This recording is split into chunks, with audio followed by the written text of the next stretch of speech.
All right, everybody. Hello and welcome to what is effectively our last regular season match of Discord Community Throwdown. And, I love talking, but you guys have to hear my voice all the time. So let's bring back one of our fan favorites, Ham Tornado, to do some casting. And they're here with Panda, a fresh voice, but, let's do this. So, how you guys doing today? Feeling hot, PK. It's so good to be back. I It's good to feel have you a little back. bit bad. I feel like I've been neglecting my favorite Discord peeps over here. But today, like you said, it's the last match of this round robin before we head into the finals here You at the betcha. Discord Community Throwdown and On Fire versus Primal. Now, I actually don't think I've cast On Fire before, but Primal, fan favorite, one of my favorites too. Uh, Oh, they're and going to love hearing that. Yeah, unbiased caster. No, On Fire is also really great because I mean, Panda, we know that these teams are neck and neck right now, separated by just 1 point, 90 points for Primal and 91 points for On Fire. But as far as their, series record goes, it's tied up. Yeah, absolutely. I mean, both being undefeated in the last game of the entirety of this Discord thread, you got to be feeling good. I mean, regardless 7 of 0, man. yeah, I mean that's not an easy feat. I had to make sure I heard that. In fact, so that all of you know at home that I had to reinstate that fact inside my mind just to make sure that that was 7-0 for both these teams. I mean, they have rightfully been talking smack to each other all day on who's the best. I mean, one of these teams will be leaving first, one of these teams will be leaving second, but that's what we're here to find out. That's true. And I guess without further ado, let's get this thing started. Sounds This fantastic. Thank you so much, PK. My Of man course, PK of with the chat. course. I'll be For the here if you thunder. need me. And gonna mute myself and can't wait to hear the casting and watch some great gameplay. Fantastic. Thank you so much, my man. Well, our first map of this throwdown of sorts, then we move over to Eichenwald. It's I not, should have batted it. yeah, you don't really see this hybrid map all too much. I feel like it's still really hated on with this choke, but what can you tell us a little bit about this map, Ham? Well, this is actually a map we haven't seen very often at all. I mean, if you're a fan who's been following, the Overwatch League or even Contenders Trials, Panda and I actually, quick plug over here, both of us from Broadcast GG. So, just coming off of some Contenders Trials casts for the EU region. So Eichenwald, kind of a throwback, but this is a map where the chokes matter a lot. Visors on Symmetra right now. We all remember the comp games when we saw Symmetra constantly. Very unlikely that he'll be running it today. But regardless, I'm expecting to see some heavy shield tanks. Yeah, we know, and especially coming off of Open Division and everywhere else in between, they've made a name for the composition. It is called the GOATS comp, seeing so many shieldy tanks bulldozing through a small choke. Sometimes when you take that defensive Widowmaker, you just don't know what to do. So many shielding goats, meh. Was there like I feel like there should have been, some kind of call, some kind of rallying cry, just bleeding out into the nether space. Yeah. I believe Sideshow made the reference that they're climbing the mountain, if you will. As goats, they are very versatile at climbing heights. They're not like me, and they're not afraid of said heights. So they're going to go ahead and climb that mountain regardless, and that's always a good interim measure of how well the composition does. Normally gets stuffed. I mean, I don't see a Junkrat come out on defense of all things, but to your point earlier, one of the maps that we're more familiar with is Nubani. So coming out on Eichenwald for defense, what do you expect to see? Well, what we are seeing right now is Primal on the defense in the blue, On Fire going to be in the red, fittingly, I would say. And we're going with this Pharah Widowmaker composition. So there will be plenty of shielding from Rigo and Rogue Native on that Reinhardt and Zarya. Long distance damage from Visors. And Polar just going to be able to stuff that choke with any kind of splash damage from that Pharah. So this is actually a very strong team. A little bit of a poking team, but, that's very strong here, especially on the first point of Eichenwald, as you basically know there's two options for the attacking team to come through, either through that bridge choke or that left side. So you know exactly where to be, getting your best bang for your buck with those bullets. On the attack, though, we have similar tank composition, both Josiah and Too Salty also on that Reinhardt Zarya, but a little bit different of that DPS lineup. It looks like they'll be trying to close the distance with different, Genji, rather than going with their own sniper composition. A little different indeed, and a little different in the throwback there is the flank. Polar finds the dogfight earlier against Mountain Mighty, and that's going to spell a totally team fight victory for the defending team. So so risky going over there without your Mercy and without the security of your team making that entire push. You really have to come up. What happened after that dogfight commenced? Really good opening pick from Polar. Sometimes, man, you just don't really get the chance to stretch your stuff on Pharah before your opponent kind of stuffs you. And then, of course, with the Pharah falling, Mercy floats down to the ground, gets actually picked up by Regrow, which is hilarious. As a Ryan main, always feels good to be able to kill those verses. So as we open up now, Mac Almighty, would be curious where this Pharah is focusing his fire, whether it's in the dogfight looking to redeem himself or just adding to that ground war. Gotta be careful though, Rogue Native on this Zarya going to be glowing with the power of 1,000 suns. Glowing with the power of 1,000 suns, and it's going to be Tinnitus that starts the beginning of the team fight, but it doesn't even matter in the end. The defense is still looking so strong. The composition that you were noting earlier, just elongating the team fight, really spelling a lot of troubles for Different to find the backlane. I mean, he has to get through so much, doesn't he, Ham? Yeah, that's the thing. Good point, Panda, because, you know, oftentimes when we do see the Genji come out, it's in conjunction with either a Winston or at least a diva of some kind to be able to make use of that mobility. Heavy J on this Lucio, make use of that speed boost to get into the backline very quickly, pressure out Visor's Widow. However, that hasn't really been happening. We see that On Fire having such a hard time getting onto the objective, you know, at all without losing a member. Perhaps these Valkyries might be able to give a little bit of a different sustainability spell of this fight. The Earth Shatter will be stuffed, but the Graviton Surge will come out, only finding 3 Transcendence by Racer will be able to nullify it. Charge will be able to come through and take the enemy Reinhardt. Both barrages coming out, but it's Polar who comes up on top, finding 3 with the rest of his team to defend once more. No ticks given again. On Fire, not finding a little bit of a spark this time around. Spell it out for us, Sam.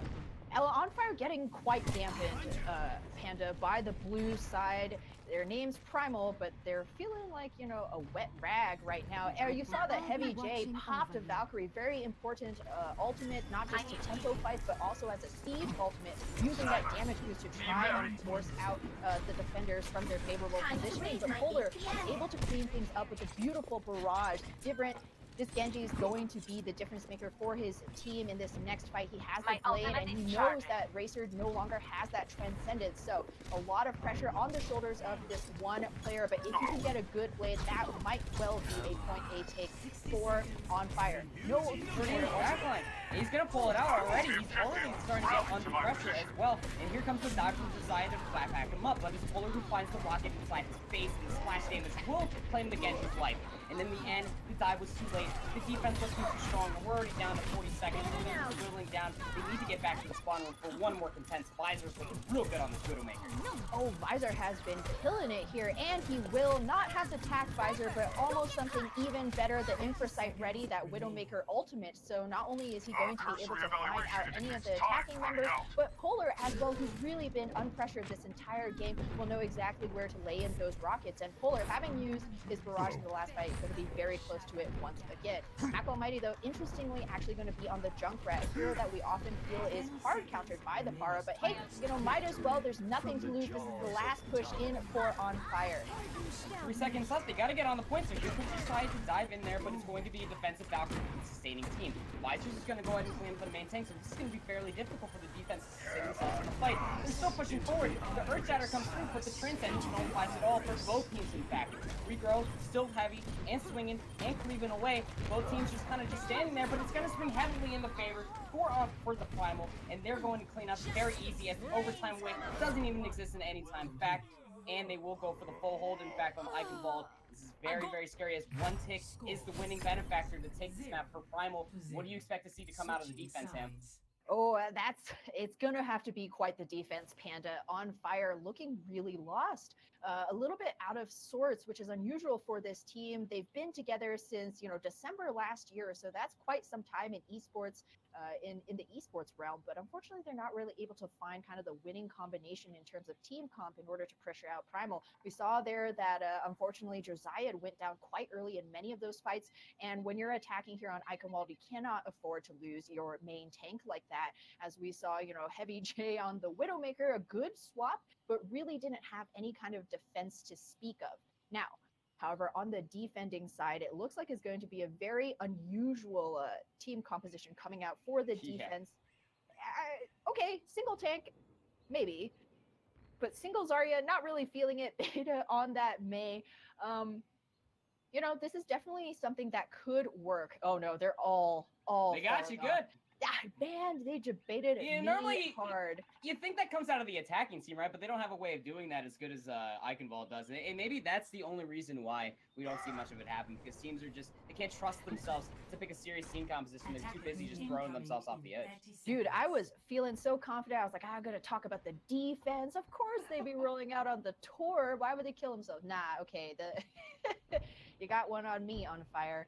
Hopefully they're able to pull a quick one on this attacking round as attacking team, as well as we see Beta on the Brigitte going to be trying to support both Josiah and Too Salty. This is actually quite good though. They can play an offensive defense here, swapping out those shields, those cooldowns, and really stopping up Primal. However, they're really going to have to watch out for Polar. A lot of pressure on the shoulders of Different now on the 76 to pressure out that Farah, but no, already.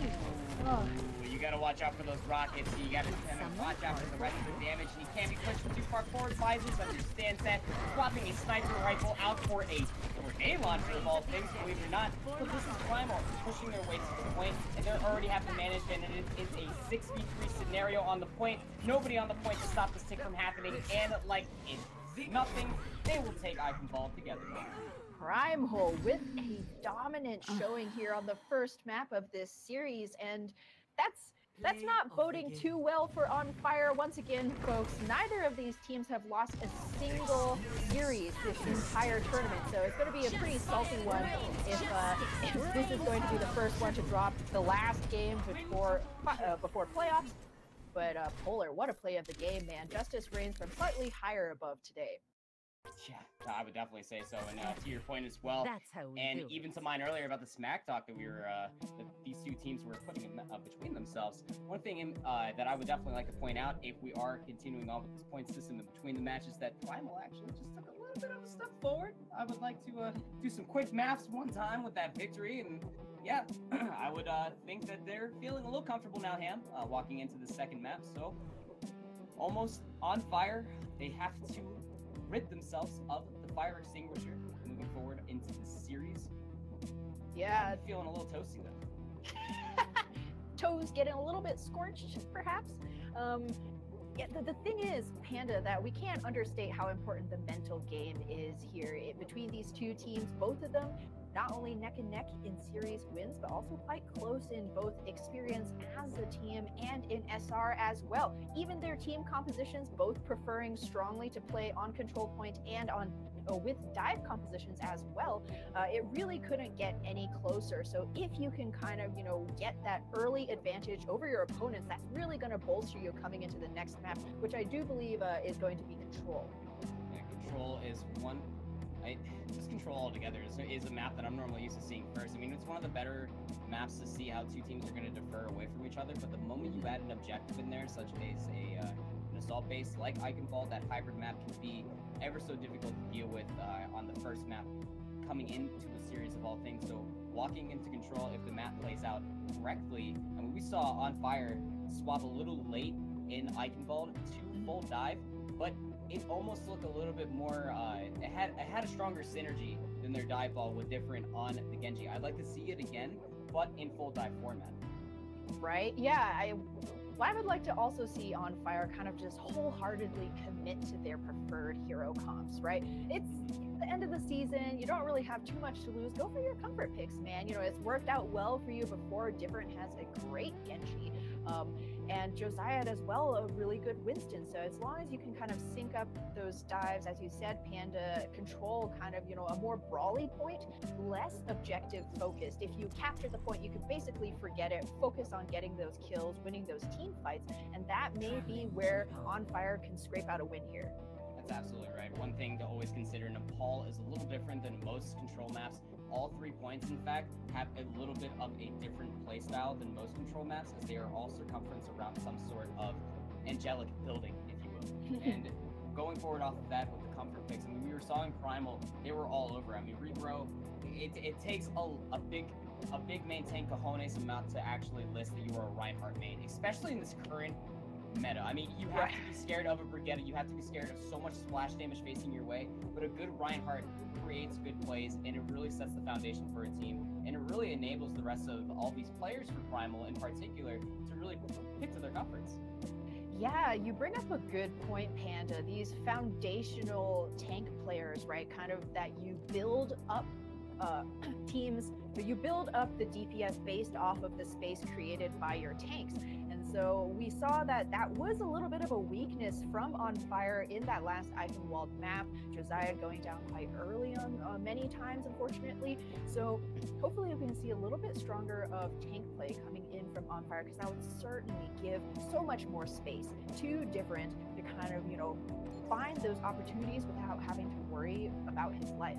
I mean, there's a little bit of a pause here, folks, as we get the team situated, in case you're wondering why it's over talk right now. But we even see this in the professional games, Overwatch League, Philadelphia Fusion, known as a very streaky team. But one of the reasons when EQO was doing very well was kind of his synergy with Fraggy, a very aggressive main tank who made a lot of space for his DPS. And when you swapped out Fraggy for Hotba and Sato, we kind of saw a lot of those windows of opportunity close for EQO, and he was a lot more quiet. So moving now on to Nepal, hopefully we can see a little bit more of a, you know, jazzy performance from both Josiah and Beta, who looks like they'll be showing that diva early on. You guys can't see it at home, but I have the biggest smile on my face. I love Fraggy, and I'm so happy to see him come back in the Overwatch World Cup. Anyway, moving forward on to Sanctum, my favorite stone elephant in Overwatch. It's a big stone elephant. It is an angelic elephant on these angelic buildings, might I add. Oh wait, dude, there's actually one on Ayutthaya. I think there's a big elephant on Ayutthaya. Anyways, I'll have to reference check that, but moving forward off of this, we'll actually see Josiah and Beta, like you mentioned, on this full dive. I hope that this does enable Different that much further. Valkyrie is fantastic with this Genji blade in particular, but however, tell me a little bit about the other side as they're finally coming out with their team composition, it seems.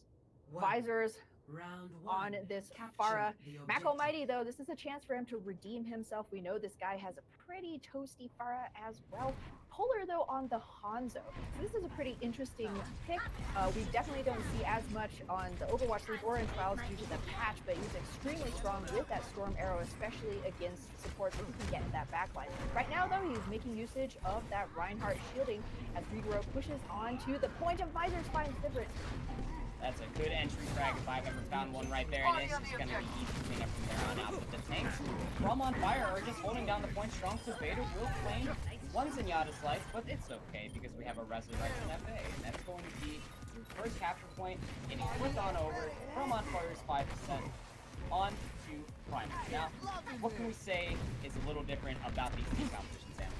I mean, Regrow with that static shielding going to be a huge boon for Polar. It's going to be a lot more difficult for Mac Almighty to get to that Hanzo, so it's going to have to be the coordinated dive between Different and Josiah or Beta to try and get that through again. One place that On Fire could definitely capitalize on is punishing Resurrections, as Ono Potato was able to get one free that last fight.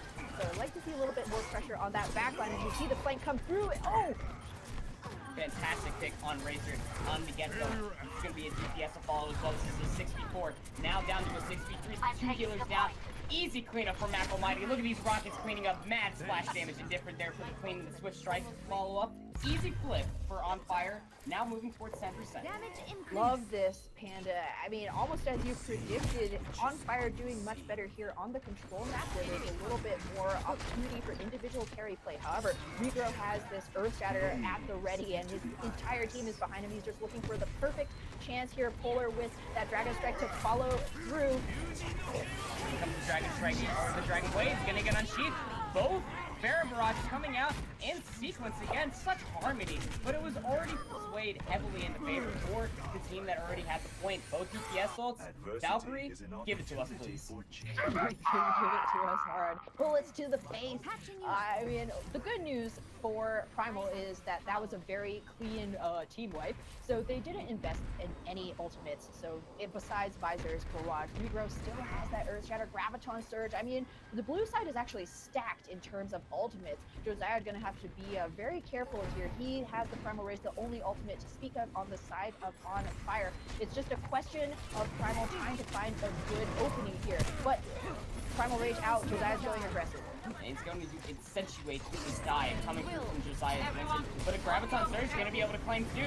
The Dragon Strike is just going to go ahead and through the Graviton Surge anyway. He was just looking for a little bit of a galactic travel by Dragon Sword. But in the end, ultimates were popped, and the Valkyrie from Unknown Potato is the one to flip the point in the end.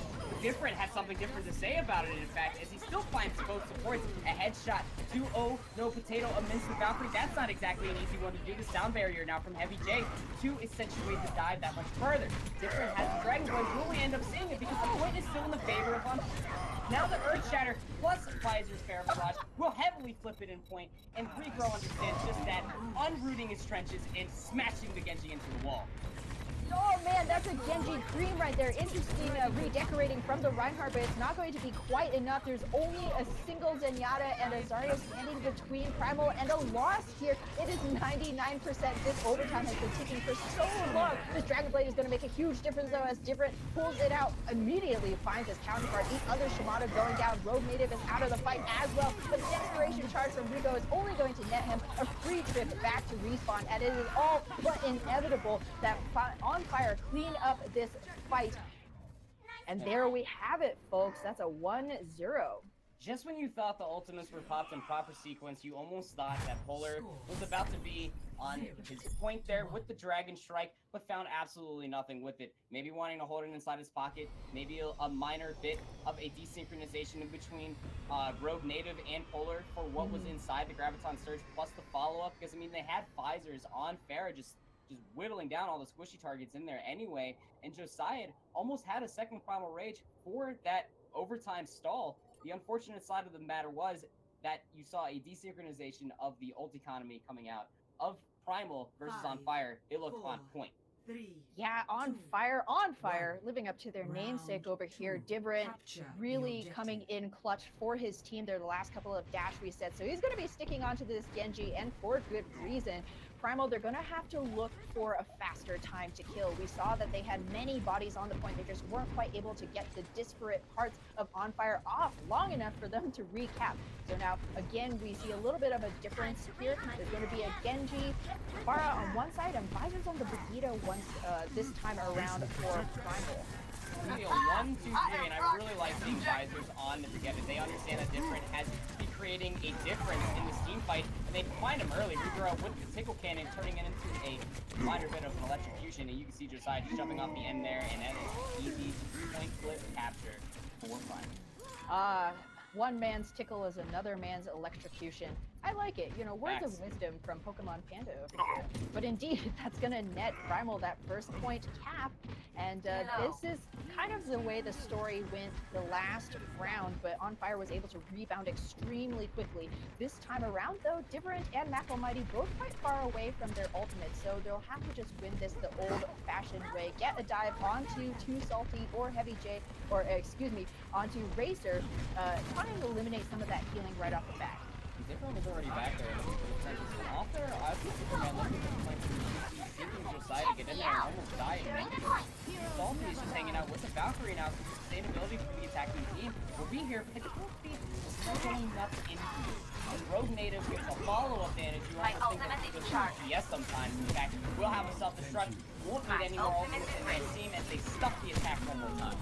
Oh, and that is going to be not such delicious stuffing for the side of On Fire, man. They're not going to be hungry at all for that gross turkey that was just served them. Visor is doing really well. Pop that rally, you know, the amount of shielding that comes out, even with the nerf coming through, 100 extra shielding times 6 is, you know, a lot of shielding. And so Mac Almighty and Different, hopefully, potentially between the two of their ultimates, they can sync up and get the necessary kills because Primal is stacked in terms of ultimates. He's gonna have to cut through both that Valkyrie and the shielding from Ono Potato. Speaking of cutting, here comes the Dragon Blade. Different will find Polar in the air, and it's gonna call out Mako Mighty's Fire Barrage, a zoning Dragon Blade if I've ever seen one. Did get stuffed within its own self. Both support ultimates being used for Primal, which is an interesting fact, but they really want to hold on to it as the overtime will not be proc. Desire is using the Primal Rage to sustain himself on the point, and it's spelling a little bit of trouble for Primal. Now they're getting a little pushback. See it on the point now. It's 1-2, and they have to stay on it though. Mako Mighty finding Racer, and that's an easy pick. He's gonna end up pulling out a Fire Barrage. Polar does, and finding 2 salty, so no main healers on the point now. His 3v2 on the point. They need to be careful as Different getting the switch strikes and almost ready. He is now synchronized with Josiah, but the Primal Rage coming out from Pro will be able to give him this free entry back onto the point. You almost want to think him that they gotta give it up because they certainly don't have a man advantage. Different with a double slash on both tanks. Surely there was a pilot diva of Bro negative, but it was still anime if I've ever seen it. I can see it, the dramatic zoom ins. Yeah, Different definitely doing his best Naruto Ninja impression over there, 2 with 1 strike. And the good news for On Fire, although they cannot give up a single other fight, they still have Mako Mighty's Barrage back online in order to go up against this next fight. Visor is still on that Brigitte. Beta has actually also swapped onto the counter Brigitte here, but the blue side very close. Very close indeed. The Fire Barrage coming out from Mako Mighty is just gonna find Rogue Native's mech.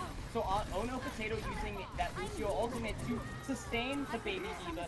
On the point, we'll be getting another mech stream. You can see now, it's a side of Primal. They don't even have to use so many ultimates. Just the shielding from Ono Potato was enough, and now we're back in overtime hand. Nobody can make it back to the point for On Fire, but someone does. In fact, it's going to be the lone Lucio. Heavy J just doing whatever he can possibly can, but he catches a little bit of too much tinnitus. And now we can see we have a little bit of a Mercy trying her best to whittle and fly around the enemies, but it is all for not popping Valkyrie just to sustain a little life for friendlies. But in the overtime set, this will burn down. If they step off the point ever so slightly, both rallies in fact, and it's going to play in the favor for the defending team. Retro popping out of that Primal Rage, pushing everything and anything he sees on the point. The defending team, they're spawning less and less, and they have less and less HP. Trying to use the Dragon Blade to get back to the point. He's gonna find Racer, but he's all for naught. 1 left on the point, not anymore. Polar looking good, and they will flip the point. We have a 1-1 series here on the call. Ooh, very close. They're back and forth between both teams. Unfortunately for On Fire, when we saw them winning, it was off the backs of some slightly less than optimally coordinated DPS ultimates, and you can't really be relying on those big ults in order to win those fights. You really need the coordination between your tank line and your DPS lineup. Beta, as we saw, getting far fewer rallies than Visors on the opposing side, and part of that was just due to the fact that oftentimes these pushes onto the point from On Fire just were a little bit scattered. Target prioritization was somewhat lacking from the red side, as we saw that, you know, they weren't really able to whittle down any of the attackers quickly enough to solidify themselves throughout these fights. However, now, as we move on to the Sanctum, this is going to be a very different team composition coming out from both sides. We have the static shielding from the Orisas, both sides also showing that Roadhog, but there's a Doomfist on the side of On Fire. You said Scatter when Polar was playing Hanzo. Yeah, Different is going to be on Doomfist, and this is going to be a little bit of a different competition, but it's all for not just Road Native already on a Doomfist counter if I've ever seen one. You know, that Doomfist buff that then came through, if he does more damage, surely he can get more shield. But a Roadhog hook is still going to blast you in the face, my friend, and you can see now it's too salty. He's going ahead and spread his baking grease all across the enemy team. The Resurrection comes through freely, but they are almost capturing on the point. On Fire just barely standing still, but look at Polar, the fastest barrage of Sanctum ever seen here. Surely will flip the point. No kills came through from the barrage, but the spread of damage was all there, Ham.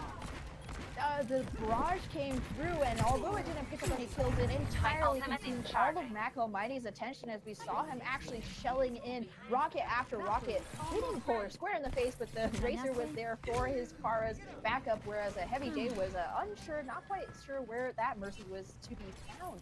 So the barrage still doing its distraction work, as now Visors will have that EMP at the ready. This is slow-moving comp is going to be the prime target for this Somber. However, Different trying to get that dissuasion in. Ono Potato is the first one. And here here comes that EMP. It's going to be pretty big, but it doesn't shut down the flight from Racer as he is mid-foul. So in the end, this is a sustaining team. Or I'm sorry, I'm flipping around my side, so Heavy J will be hacked. But it doesn't even matter because difference on the flank, and he's going to call time of the day, and he finds 2 with it. No wings in the sky no more. Easy flip. No wings indeed. Clipping them with some bullets and different, making a huge difference. Really like this pick. Doomfist, a little bit, going to find himself quite on his own with this kind of very static composition that Bonfire is running. So McCree going to be very good, especially against Visor Sombra, and that's actually going to prompt the switch from that player onto his own McCree. So a real head-to-head here. Oh, big barrage coming through on the re-entry, but Polar finds the direct rocket amidst the air. No sustaining from Heavy J, and look at that boop on the Josiah. You've missed the harden ability, my friend. Unfortunately, though, this will go back into favor. 31% will be accrued 32, in fact, for On Fire. 43 now for Primal. What do you have to do for On Fire to make it back to this point? Got to get value out of this whole hog, especially in Sanctum where environmental kills are king. You can get so much done, not just blowing people off of the objective, but potentially to their deaths, feeding those hungry gods in the pit. Heavy J also can do huge with this Valkyrie. Racer himself still about 30% away, so this sieging ultimate, get that damage boost on, make that whole hog that much more deadly. Those supercharges coming out, both Josiah to regrow, but it's down berry from Ono Potato that pushes it to the next limit. And now the Fair Barrage coming out from Polar will spread across the damage, but it already found Beta. Different with this high noon, has always found at least one influence his counterpart in Visors. And now will be On Fire's opportunity to stuff the defense coming out. Almost 5 ultimates there, Ham. What went wrong? Ooh, that was a fight that On Fire honestly didn't really have the right to win. Divern pulled that out from his butt with a great high noon. I mean, we saw that Josiah was the first one to go down courtesy of a really great hook from Rogue Native, and losing your main tank should have been the doom of that defense. However, they didn't punish Heavy J, so now Primal's going to have to pay the price with winning yet another team fight, and Visors might have just done it with that kill onto Mac Almighty.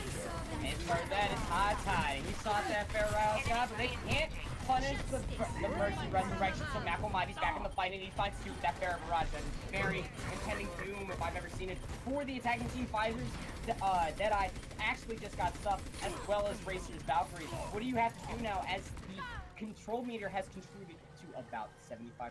Ham, this is looking good for On Fire thus far. On Fire, they're actually, they're looking very strong with this defense here, and the bad news is they're going to have both that Battle Bongo, that Supercharger, plus 50% damage boost for the entire team, as well as 2 Salties, whole hog. Mac Almighty has been doing so much better on this Fire, so Polar going to have to see a little bit of the old Fire from this player in order to try and get through this defense, as Different is very close to the high noon once again, and this has been a guy who's been making a huge difference on that McCree. And Visor swaps over to do this as well. The entire team of Primal actually go around the entire flank and then drop down below for some reason, where that is just a paradise for a whole hog and a whole bunch of splash damage, and that is going to be On Fire, taking that last team fight commandingly, and will win Sanctum, and they will take the Paul, tying the series 1-1, Ham. Toasty, man. These teams, you can tell, they got history together. There's been the smack talk, as you said, Panda, and play the game will go to Mac Almighty deservedly. So even though oftentimes we saw that he wasn't quite getting perhaps as many of the resources from his team, oftentimes the pocketing from his Mercy wasn't on the Fara, but nonetheless, really making himself felt throughout that fight, especially on that last point, as we saw, like you pointed out, Panda. Interesting route of engagement from Primal to drop into that tiny room where you know all the whole hog bullet scrap gun shellings are going to be going straight into your face. Farah's rockets going to be splashing your entire team when you're in such a tiny place. I mean, maybe they might have were trying to create a little bit of a distraction for Visors to come in, but I don't think that a whole hog really cares where you are. I mean, if you're stuck in a small room and you don't have to move anywhere, I think that's a whole hog wet dream right there. But you know, moving forward off of that, On Fire will be claiming that map. Looking good thus far, and especially coming off of Vikingwald, they really need to be convincing on this next map. But we're moving towards another map that has a little bit of ties to Eichenwald, not a hybrid in a sense. It's going to be Escort, and it's going to be Route 66, my own personal favorite Escort map. We get to see my personal gas station that I worked at when I was very young. Oh yeah, Big Earls and Pokemon Panda. That's name a more iconic duo, man. Don't drink the coffee. Oh, okay. Yeah, that's a fact. But as we're moving towards Route 66, Ham, the objective is back in play. Do you think On Fire will be able to wrap their sensor? Do you think they're a little more warm as they have a footing against Primal coming off the pole? I hope so. I think that was a pretty good win, especially that last Sanctum round. You gotta feel good about yourself, especially going mirror comp to mirror comp, and you know that you outplayed that enemy team 1-to-1, head-to-head. So coming into Route 66, I'm actually really hoping to see a little bit more McCree coming out from On Fire, because his Genji lukewarm on the first 2 rounds, but his McCree, man, Primal, they had no way to pressure him out from the positioning. We saw him on the high ground constantly just free sight lines for all of those high noons. And Route 66, you gotta get that coordination going. Map with hero, wacha, rawhide. Yeah, I couldn't believe that I didn't say it first. Yeehaw, rawhide! Yeehaw, rawhide. And when that going forward though, I mean, different, we were really talking about his Genji. I mean, but then he comes out on this McCree and we're just like, wait, hold on. All right. So you wear a cowboy hat now, sir? But it's one of the more fantastic things is that it really put Primal on their back foot. And then we saw swaps coming out left and right. They started playing a little bit more to the meta. I think that they were kind of getting used to playing against this Genji and this dive-ish composition, if you will. And then it just changed just like that. And then when you started seeing On Fire getting slightly more comfortable with themselves, the positioning was all there. They were able to sustain past the mid-fight.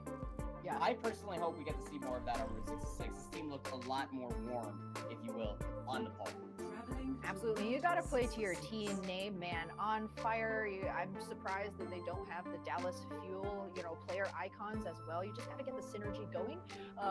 But they are certainly going to be hunting those heads. Both McCree and Widowmaker somewhat streaky heroes, so when you're feeling it, you're really feeling it. And I do kind of like this, slightly more passive playstyle from On Fire. Sitting back, allowing the enemy team to aggress onto you, whereby you then punish them when you find a positioning mistake.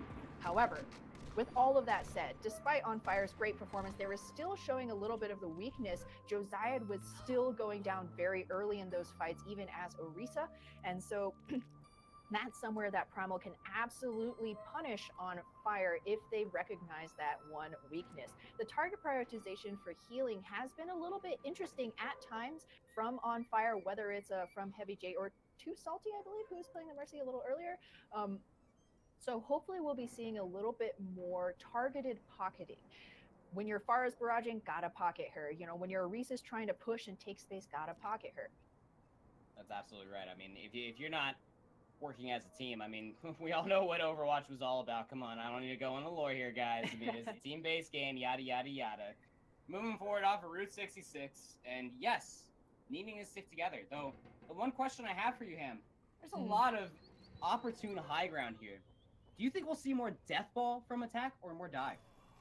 That's a good question. Both of these teams do say they prefer that dive composition, but On Fire definitely looks strongest with that Orisa on Nepal. So that is what they're showing right now. They are on the defense first. Teams have swap side. On Fire now on the blue, Primal on the red. So On Fire will have the chance, Primal will have the chance to set the pace here with the attack. But I do like this defense coming out from the blue side. You have kind of this long distance spamming composition with Mac Almighty's Junkrat, as well as Difference McCree able to punish any flankers. How are you feeling coming into this, Panda? 5, 4. I like it. I mean, I'm not gonna lie. I would be lying, in fact, to say that this is probably one of the more meta defenses you could possibly take on Route 66. You have the bunker, then you have Beta on the Diva to clear away any high ground or any inadvantageous spark damage coming through, any of that unwarranted splash damage. But one thing we see coming out from Polar this time is a Genji. Full dive, in fact, to support Vice's Widowmaker. Now, how do you set this up? Well, you have to be able to punish somebody from this defensive side, because you're not going to be winning the shield battle, that's for sure, as Razor goes down first. There may be a res ram. Yep, Oh No Potato does get that off, so it will still be a 6v6 here. Okay, it's about a 65.5 there, as Rogue Native will be mechless. The dive's still coming through, though, and that's going to be Regrow just getting obliterated, in fact, on said dive. The defending team is focus firing every single target upon entry. Not looking so good on dive thus far. Yeah, it was a little bit interesting that Regrowth and Rogue Native both face tanking quite a lot of damage. I'm hoping to see from this attack a little bit more patience or surgical precision, I might say. Setting up a crossfire with visors on one side, Polar and Regrowth setting up a good coordinated dive between the two of them could be the way forward here. That's absolutely right, as the dive will be coming back in. The dive into the anti-dive tanks will be coming back in. Yes, I did say that correctly. Different will be getting that immediate headshot, though, onto Polar. That doesn't feel good, especially when he's already been cybernetically repaired. And at the end, you can see why this dive or this anti-dive defense is exactly what it is. You said it yourself, Ham, they're not going to win any shield war anytime soon. No, and that was kind of a little bit of an unfortunate attack. It was looking so good for them in the beginning. A strong dive onto that big Earl's high ground, trying to force down the Orisa, which did happen. However, by the time Primal had kind of aggressed onto the high ground, Mac Almighty already had a tire on hand. And even these days in this meta, when Widows are so good at sniping out those tires, it's still a fight winner if you can get, 1 or 2 kills. However, now Polar will likely have the blade on hand as once again on the high ground, this time now Regrowth sowing destruction. Dragon Blade will be unsheathed as if it was a cooldown just waiting to be coming up. The Visor still finding Heavy J though, and that is the one kill, no healing down. We are in a 5v6 scenario, but that is going to turn the tides right there. No healers. Oh my goodness, different. Please keep playing McCree. 2 kills again with the Deadeye. He has always found at least one, and we know that it's the hardest thing to do. Not only to be set up by your team, but to follow up with those kills. Fantastic McCree play coming out from Different. Yeah, I mean, Different really taking full advantage of the windows of opportunity that his team is opening up for him. It's not just about having a plan for your defense, but being able to execute that cleanly. Even when it looked like Primal had the man advantage, On Fire still able to pull out that defense. However, now, no support ultimates, no ultimates at all for the side of On Fire. So Ono, Potato, and Racer are going to be able to make huge openings here with their own supportive ultimates for their team, as Polar has actually swapped off onto the Hanzo now. Ooh, trying to challenge out that long-range damage, but Ono Potato is down first. And that is not an easy kill to come back from Ono Potato. Dying with the Valkyrie is going to be very difficult. 35 seconds on the time now for the attacking team. As you can see them just moving themselves back. Different not giving him any room. The Reinhardt will be staggered. So as they just wait one more time for this attacking team. Oh no, Polar, that's crazy amount of time that you have to wait. Ooh, that's so painful. There's a Brigitte still here. Visor's barely any HP left. There's a tire. Hunting for the Swedish mechanic. It may well just find her. No. Oh my goodness. That was a 900 IQ shield coming out there from that Brigitte. We know why she's been the protege of Reinhardt for that long. It's that shield, baby. But here comes the Transcendence coming out from Racer. Just to race back to the point and just to go ahead and give them this in safety. But without that Transcendence, it's going to be very difficult to save themselves from all of this. Different again with 2. Finding Ono Potato in the middle of the Valkyrie. That is the one sustaining ultimate you needed. And now you have nothing sustaining yourself on this point. Defending Transcendence will surely spell the end for Primal on this attack. It does indeed, Panda. Gross, man. Gross from Different. That's... the swap onto Hanzo from Polar was actually really good, I thought, for Primal, but unfortunately, maybe it just came a little bit too late. You really want to try and hit before that 2-minute mark. That's when you will likely be able to get yourself an ultimate with the time left. Swaps just coming a little bit late for Primal. They tried to dive so many times, and they just weren't really able to pressure out either of the DPS for the side of On Fire, who were free-firing that entire game. So, I mean, what's the trick forward here? How do you full hold on Route 66? Shoot fish in a barrel. Yeah. That's exactly how you do it. And maybe do onto them what they did to you? Is that the key? I think as an analytical side, I think finding a McCree that can pop off like that, your Sure-4s, your time moves, your Pines, I think they're very hard to find, right? Like your aimbot Calvin's even like when you see Calvin playing Overwatch and he just hits on McCree, it's just like you think that you can go into Overwatch and just do that, but having 6 bullets in the Peacekeeper like that isn't easy to accrue kills. I mean, sure you can get your ultimate, but again, going back to our previous point, sustaining yourself around your team for a huge Deadeye like that. That's exactly why the bunker is so strong on defense. I mean, we saw the transition from a quarter dive, if you will, having the diva just to clear away any sort of high ground nuttiness, really enabled Different again to go huge on McCree. Yeah, it's all about, it's not just about playing your comfort picks, but also enabling your star players. And I would definitely count Different as one of those, the way that he's been playing the last round of Nepal and this Route 66. This time around, though, he's going to be on the other long-range hit scan, Widowmaker. So hopefully going to be making a difference for his team once again, but he'll have to get past that Orisa shield. But on the side of the defense, Polar on the Pharah. This is a pretty rare pick, given that the map geometry isn't very favorable to being in the air and using kind of pillars and stuff to hide yourself from the sightlines of your enemies. Polar going to have to play a very conservative game here. He can't go down early. Even though there is a Mercy, the possibility for, you know, one do-over, it's not a chance you want to take when you have to full hold. And it's not like that you have all the time in the world to go back all the way to your defending spawn just to swap back off of Pharah. So it's going to be very difficult and different, looking very different indeed. These hero spots I'm very enjoying being damage boosted. In fact, a little homage to NYXL as the payload gets a little halted around the corner of Big Earls.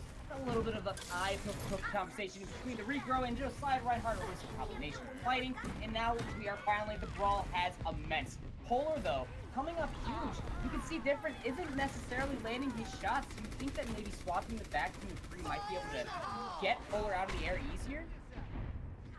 Oh wow, I'm saying that, but the Riptire is coming around.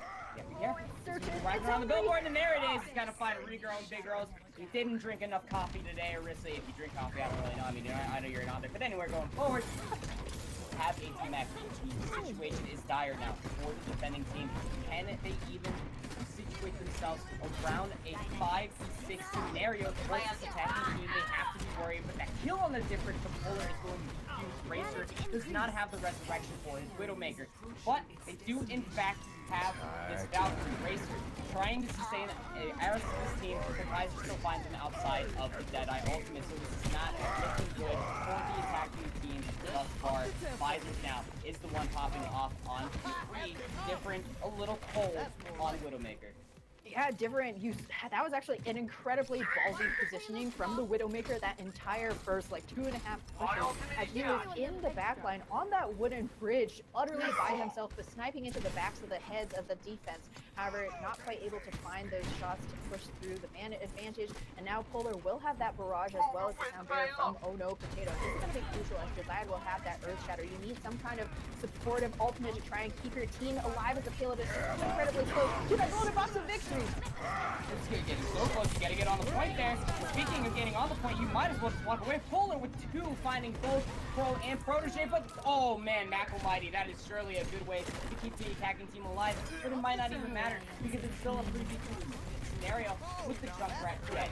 Now the attacking team has to think. Do we go back to the point and regroup? Do we even have time? Heavy J for some reason flying forward and clipping his own wings and within his own self. The attacking team trying to reconfigure themselves around this team fight, but can they even do it without the Valkyrie? That's the question here. Now we do have some of the members filtering back. Polar and Racer are back, and that's going to be crucial. However, Different has popped that Widow sight. He's going to know exactly where all of the defense are held up. To be honest, it's pretty obvious. Everybody's behind the Orisa shield, so this is going to be huge for that Junkrat fan. As pushing forward here, there's no more speed, no more space for the defense to see. Wait, Visor's just back on Widowmaker? I swear he was just McCree 2 fights ago, and now he's on Doomfist, he died, and he came back and that's insane. But in the end, his self-destruct is going to find Heavy J. Heavy J was amidst the Valkyrie, so now the attacking team doesn't have that overbuff sustainability. The armor is all gone from the rally. 50% to another one, however. And now they have to regroup one more time, but only 15 seconds left on the clock. They've gotten so incredibly close to clinching out this fight and finally sealing an advantage here in this series. Too Salty will have the beat to drop. That's going to have to be some fatty beats. As we see here, the engage coming through. Yeah, the engagement's coming through. Different back on the Genji. So now Polar is free to fly in the air, but Different with a reflex on the barrage, killing Polar with his own rockets, and now Beta with that new rally. So much armor on the side. Too Salty is hanging out at 350 HP. The free resurrection, however, from Racer onto Ono Potato gets immediately flushed back around. There were no heals on the front line, so now the attacking team is looking darn good around this armor. No more members on the point for On Fire. Oh, I'm sorry, for Primal, as On Fire surely will be pushing this forward, and they will, taking Route 66, but they were looking grim, and they finally come out of the depths. Ooh, able to clutch it out, man, in the literal last seconds of the round. It's going to be a pretty good take here. Play of the game does go to Different, and I mean, deservedly so. That's some incredible McCree performance here. Just positioning, man. He just knew. Valkyrie was coming out, and he said, no, I'll give you some of the bounce out. Nowhere to fly is poor little Mercy. I mean, that's one of the more scarier parts in some of these different escort maps are surely more open, and when you're just free to fly and you feel that there's no other hit scan to shoot you out of the sky, that is where the hit scan ultimates come from. You know, everybody keeps ripping on my boy Jack Morrison, but the one thing you could always do with that tactical visor is definitely shoot a Mercy out of the sky, get her out of position, and the Deadeye definitely does all of that above. Yeah, absolutely. Oh, On Fire, man. I thought it was looking so dire, but in the end, Primal just wasn't playing as aggressive of a defense as they may have wanted, especially when you have to full hold. That means that you can maybe give up some kills, but what you cannot cede is space. And if you give up both bodies and meterage, then you're kind of out of the fight, as it were. Yeah, and being out of the fight is not where you want to be, all things considered. Especially when you have a payload to defend, but they were still looking really good there, Primal, almost with their own little bit of a full hold.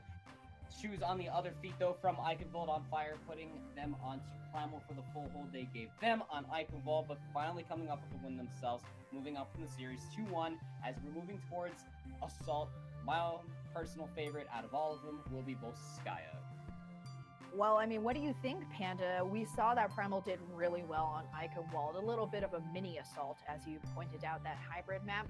So maybe when it comes to capturing objectives, that's where Primal, sees themselves come forward. You saw that actually oftentimes they were able to win team fights, get an early man advantage, and that's where you can really start to see things snowballing when, there's an objective to capture it in play.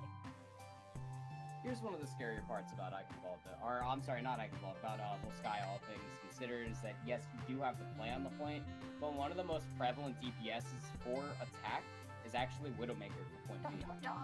And taking Widowmaker on point B is very devastating because you have little sight lines to be playing on for the point itself. There's so many cheeky places that a Widowmaker can take, and I think it's going to come down to On Fire dealing with Visor's Widowmaker, because they're more than less going to have Different on Widowmaker to try to contest Visors, if that more or less comes down to it, or they're going to have to go full dive just to try to recontest it. But in the world of Assault, you still have a point to worry about. Exactly. You can't just be 100% focused on the kills. So right now, at least, Different showing that Genji, maybe they'll be going, On Fire will be going with that dive, just try and, get in, get out, get the kills quickly. Could be the name of the game on the side of the defense, I believe. It might as well be. It's going to be craziness. Yeah, it's going to be nuttiness, nevertheless. I expect to see Different on Genji at some point in this game. I mean, if he comes out on Genji at any moments in time, it'll probably be on attack. Dive can be very good for point B. Point A, though, is a different story. Making your way through those smaller choke points, there's a lot of different compositions that you can take. And in the end, for Volskaya Industries, it still gets even more versatile. Do you want more shields? Do you want to get more bursts? All that kind of so on and so forth. But the defending team already coming out strong, though. I want to see it. One of my favorite EU DPS is actually Horthic, and Horthic has a very scary Sombra. Yeah, he is a... Whew! Hey, don't, you better watch your back line. Yeah, actually, that's crazy, man, because Orthic is also a really great projectile player, but they're all about annihilating the support line, the back line, putting pressure. Genji, Pharah, Sombra, those are all great Orthic picks, and Different, we've yet to see him on, on the Pharah, but Genji, definitely a great one, as it looks like they will actually, On Fire will actually be rolling out with this dive defense. Pretty unusual DPS lineup, Mac Almighty on the Junkrat and Different on the Genji. We don't see them that often, but I still do like this. You have the mobility from Josiah, Beta, and Different to, either peel for their backline or, their Junkrat. And they also have the mobility to capitalize on any openings that they may see from the attack, whereas this Junkrat can definitely clog up the choke with the we'll call it tactical area denial. Tactical area. Yeah, sure. I mean, that's a nicer way of putting it. Sure. Yeah. I mean, that was nicer than the way I was gonna put it. Sure, but different in Mac Almighty. I mean, the one thing we can say about a Junkrat and a Genji is that they better be clean with their follow-up. I mean, there's one thing that Different has in Genji's kit for the random splash damage that Mac Almighty's Junkrat will be providing is that Swift Strike. Can actually offer him a lot of ghost resets, and if you're unfamiliar with the tool of ghost resetting as Genji, it's when you end up getting a free dash reset off of the kill and instantaneously turning around and focusing a target instantly. Dashes are so much damage, and if you can glue your crosshair to the head, that alternate fire, that fan shuriken hit that he can do, can whittle down squishy targets very, very quickly. It's even faster and scarier with a blade. Yeah, we gotta though still see that synergy between the tank line and the DPS. It was there mostly for Route 66, although the mercy pocketing was still a little bit odd. We often saw Heavy J choosing not to heal the divers who were diving. But you bring up a good point, Panda. Somebody's got to be the garbage man, the janitor, the trash guy for converting the damage into actual kills. And Different's going to be really great for capitalizing on that. And I mean, not to mention the defensive potential from Attire. If we do see Primal come out with the team composition that they're currently showing in Spawn, there will be no mercy. So even a single tire kill is going to be huge because no resurrections on board. And when you are running that heavy tank lineup, potentially, you really need, all parts together or the wheel's going to fall apart.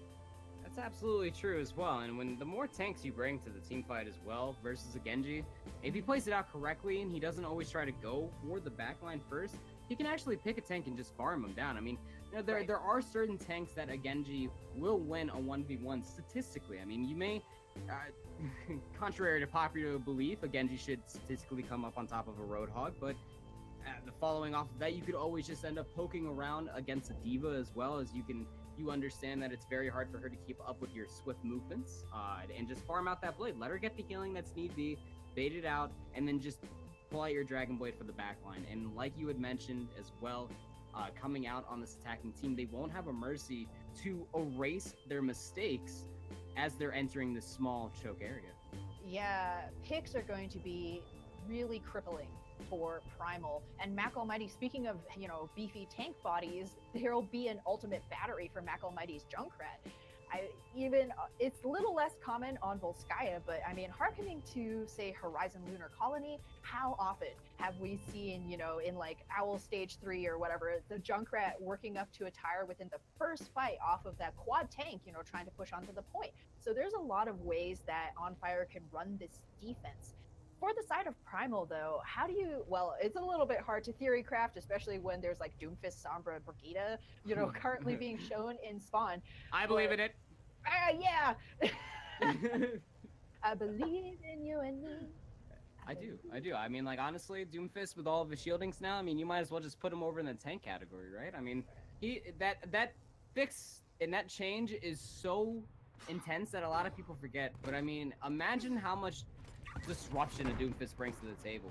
In theory crafting to how much shielding is available for him now, it can be devastating. Are we gonna see it come out? Yeah, probably not. I mean, Regro's a main tank player. As you can see him swapping over to Reinhardt. But I mean, triple tank is definitely gonna be what you see here. This is the full-fledged GOATS Moira Meatball Mack truck composition that we know and love today. The grill of the truck, visors on that Brigida. How does it work?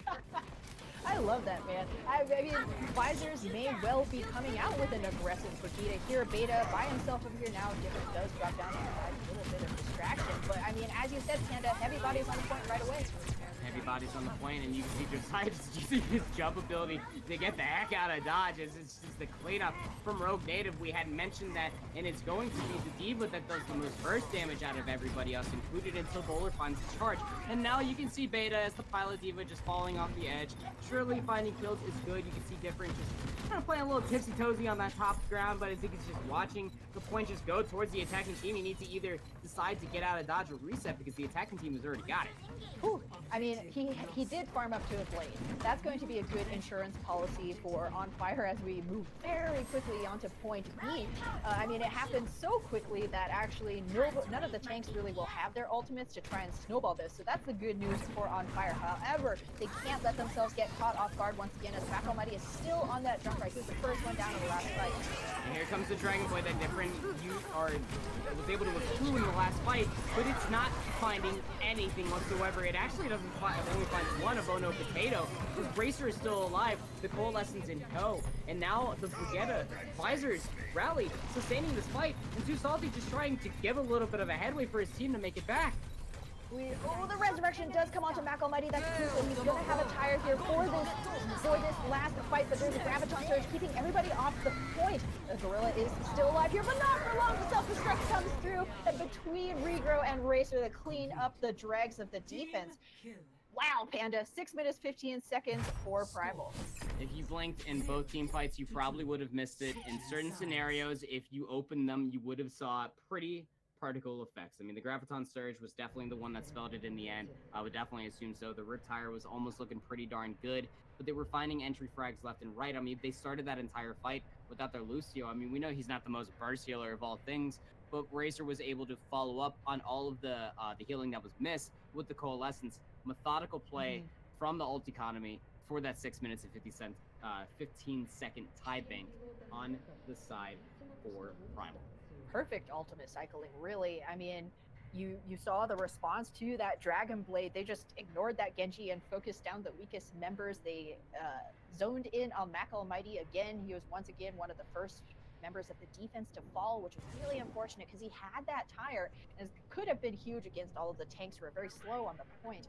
But you know, once you kind of remove that single threat Genji blade, it was a little bit of a cold agilities blade, we might call it. Sometimes you're hot, sometimes you're cold. That was definitely freezing, unfortunately.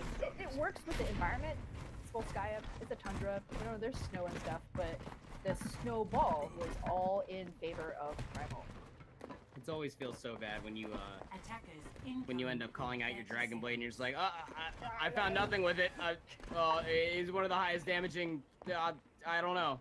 It was just unlucky, man, because you know there was only so much a single Genji can do. Everybody else from his team was dead 6 feet under. Get the free dirt nap. I mean, in this case, you get a free snow nap. So I mean, as long as you make sure that the color is white and not yellow, then I would say that's going to be a pretty good nap. But here we can see on the defense, though, Ham, how are they going to set up against this attacking team? I mean, they're probably going to try and spot this choke. You have Visors. Ooh, gets pooped off of the high ground. Still, you know, into the warm embrace of this Morva, though, so everything's fine. The rotation, though, coming through is going to come down to the shield batter. Polar will either find a pick or different, and Mac Almighty are going to burst down this Reinhardt shield with the quickness. Yeah, and you can see on the side, a different and a Mac Almighty, they have all of the splash damage in the world, so what shield is even there for Regro? Trying to doctor himself down, but it's ever so difficult as they're trying to deal with Mac Almighty in the air, and Visors does just that. So now Polar is working around on this flank, and he is just nailing people in the head. They just finally see him above, as the defending team is putting their tail between their legs and heading back to the spot. So, all right, we were talking about the burst, the shield damage coming through. It'll either break the shield or it's going to feed the Zarya like the Hostess, which is kind of what was happening as we see here. You know, Rogue Native had incredibly well charged. And unfortunately, Mac Almighty getting found out early by Visors with no mercy in the air to try and pop him. Very difficult to try and run away. Oh, look at the lighthouses. Everybody can see so clearly now that the side is anyway. But then you can see both the Coalescence just both sustaining the team. You're going to have the Dragon Strike coming out from Polar just to kind of zone out the attacking team, but it's Rogue Native that comes alive for the entry frag. So now down with one healer in a 5v6 scenario, they're still trying to push forward straight into both shields. Both Reinhardt's finding nothing with the Earth Shatter. Polar, however, with a kill and a half on the Riptire with the Storm Arrow, is looking pretty darn good. And in the end, the defending team will push back one more time, shaving off 2 minutes and 10. What do you have to do for the attacking team to get back in your mindset and get back on this point. We need picks. We need picks to come through. Different gonna swap onto the Widowmaker when now that his tire has been shut down. It's a good choice there because neither he nor Mac Almighty are really able to sync up with the tank line. The same weakness that we saw from On Fire showing its unfortunate head. Once again, you saw actually the Junkrat on the high ground waiting patiently, trying to find an opening for the tire, but only to get found out by the Hanzo. Polar playing extremely well. Mac Almighty has Barrage at the ready. Could be huge, but Pfizer's is going to be more than excited to try and pull out his own ultimate and shut that bird down. And here he comes, Visors pulling out his tactical visor, and he's going to be able to pump a whole bunch of damage into the shield, not really finding much, but a whole bunch of zoning. Mac Almighty almost went down, but they were safe inside the shield blanket of Josiah. Polar again, that Storm Arrow is his best friend. Yeah, no kidding. Hanzo's everywhere, just rolling with those new changes.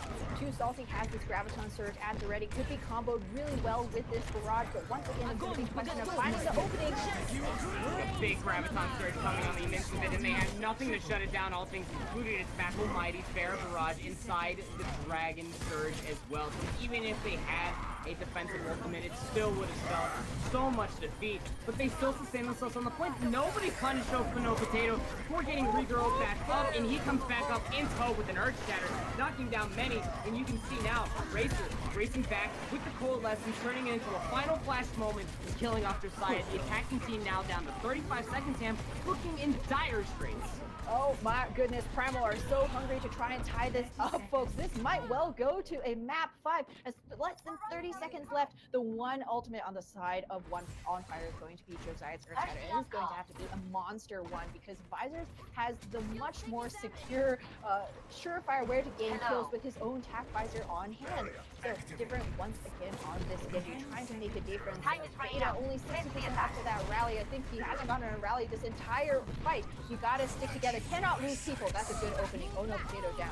Oh, Visors went all the way back behind the other side and pulled out the tactical visor, finding Heavy J at the beginning. The charge into the center point. Big Helix Rocket to find 2 on from Visors. This is his map. This is his hero. Jack Morrison is not dead, people. Then the win will go over 6 minutes, 15 seconds in the time bank, though, for Primal. We're going to a map 5. This is so back and forth, Panda, and it's not, the thing is, the hilarious thing, it's not even close. It's not even close. It's a 2-0 here on Volskaya. Previously, it was a 1-0 on Route 66, but for different teams. This is nasty. This is exactly what just happened in this last one. I saw this just disgusting, Ham. You almost forget that Soldier is like most FPS heroes that actually can shift, and he's just in your backline like no tomorrow, looking very good. Visors on Jack Morrison. My man.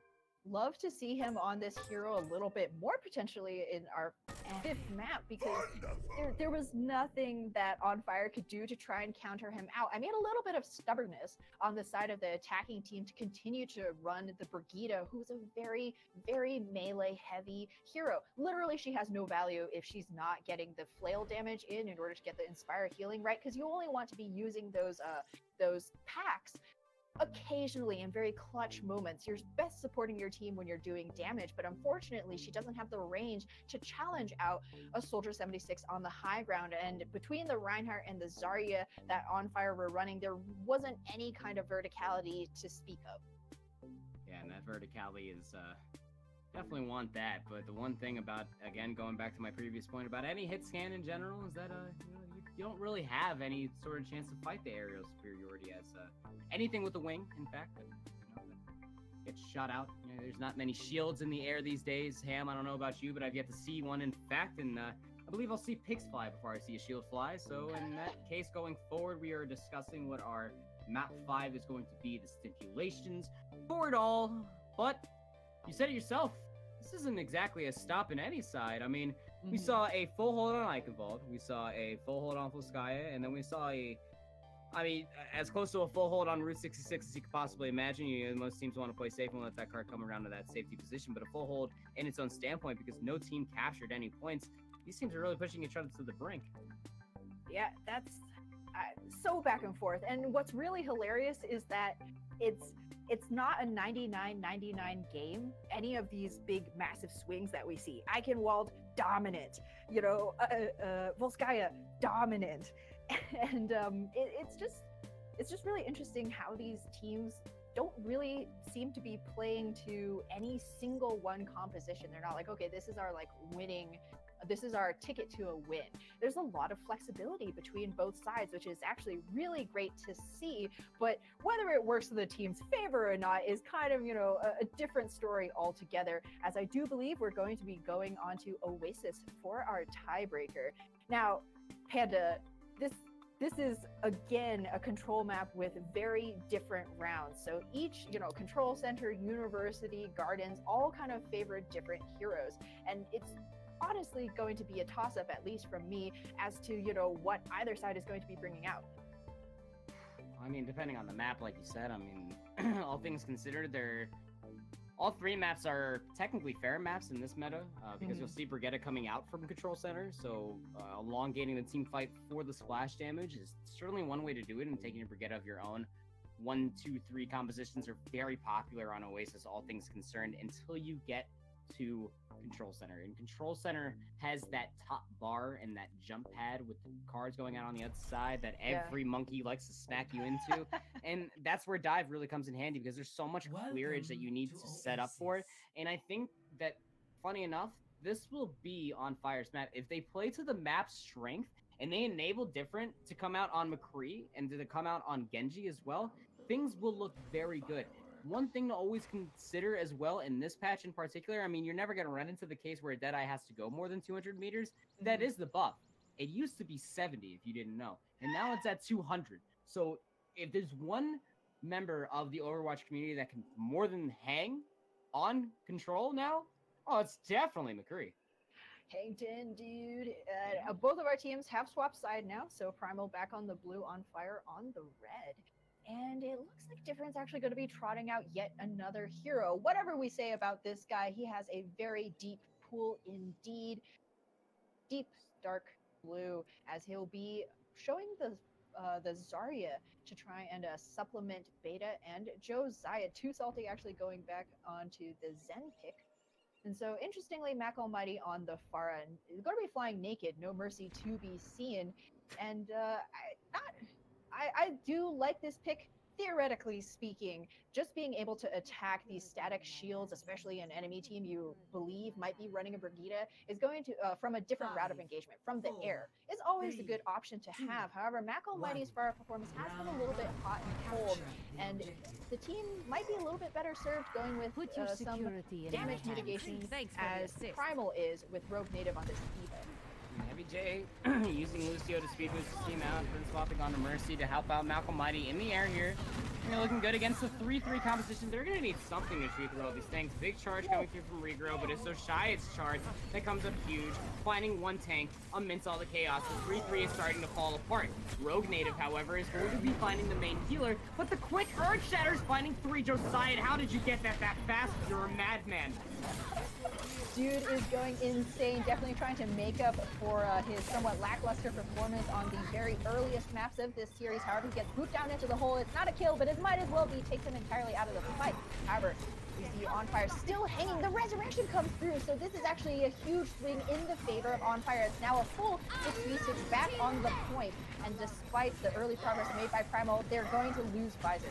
They're going to lose visors right on the get-go, so now this is a 5v5. No Brigettas in tow. So Bagel is going to go ahead, or I'm sorry, Racer rather. I read that name completely wrong. We're going to pull out the Coalescence here and just sustain his team for even further. We're seeing ults come out. Nobody has captured the point yet, but it will be in the end.